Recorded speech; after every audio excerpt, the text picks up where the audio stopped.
Hello everyone. তো এখন ঘরে একা, কারণ হাজবেন্ড আমার ছেলেকে নিয়ে গেছে একটু বাইরে। আমার ছেলেটা খুব কান্না করছিল, বাইরে যাবে বাইরে যাবে। আর ওর বাইরে যাওয়ার কারণ হচ্ছে কি, একটা চকলেট নেবে। তো যাই হোক, সেই জন্য একটু বাইরে নিয়ে গেছে। আর আমি এখন ঘরে মুড়ি খাচ্ছি। আর মুড়ি খাচ্ছি জানো তো, আলু ভাজা আর চানাচুর দিয়ে। আর একটা কাঁচা লঙ্কা নিয়েছি। আর আমার গামলাটা দেখো কত বড়, তাই না?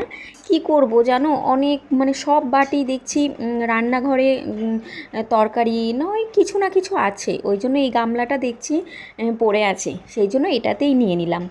আর বউ মানুষ, সব কিছু মানে সব কিছুই মানিয়ে নিতে পারি।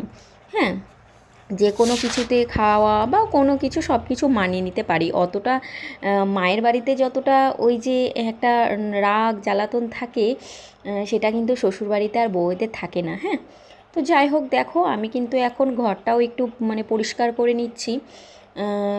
বিছানাটা একটু নোংরা থাকে, তো মানে ওই ছেলেকে খাওয়ালাম, দিয়ে তখন একটু নোংরা হয়ে থাকে, সেই জন্য এখন সে চলে গেল। তার খাবার বাটি আর সব ধুয়ে নেব। তোমার এই বিছানাগুলোও পরিষ্কার করে নেব। আর পরিষ্কার পরিচ্ছন্ন না থাকলে তো দেখবে একদম ভালো লাগে না। আমি জানি না কে কে আছো আমার মতো, আমাকে না সব সময় ঘরটা মনে হয় সব সময় পরিষ্কার করে রাখি। আর জানো তো, আমার ছোট বাচ্চা মানে 2 বছরের, ও অনেক ছোট ছিল, মানে যখন 1 বছর ছিল তখনও কিন্তু আমার ঘর সব সময় এরকম পরিষ্কার থাকে।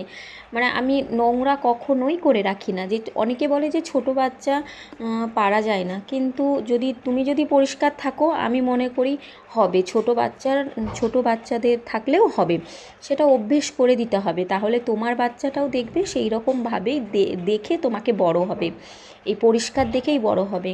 আর আমার জানো ঘরে এত কিছু সাজানো আছে, সে কিন্তু নিলে আমি তাকে একটু চোখ দেখাই বা বকি, তখন কিন্তু আর সে নেয় না। আর এইদিকে দেখো, এখানে একটা মশা মারা ব্যাট যেটা চার্জে দেওয়া আছে, ঘরে খুব মশা, তো ভাবছি এই মশাগুলো মেরে নেব, তো এখনও চার্জ হয়নি। তো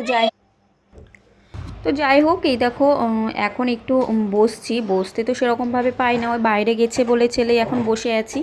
তো বসে একটু তোমাদের সঙ্গেই সময় কাটাচ্ছি। আর মুড়িটা শেষও হয়ে গেছে, তো ভাবছি কি করব, আবার ছেলে চলে এলে তাকে নিয়ে আবার ব্যস্ততার মধ্যে থাকতে হয়। আবার তোমার রাত্রে আবার রুটি করতে হবে, তার খাবার করতে হবে, তাকে আমি রুটি আর দুধ খাওয়াই, সেটা আবার করতে হয়।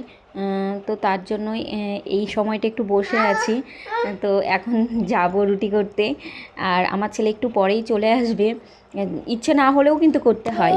তো যাই হোক, আমার ভিডিও ভালো লাগলে তোমরা লাইক কমেন্ট শেয়ার করে দেবে প্লিজ। Bye bye.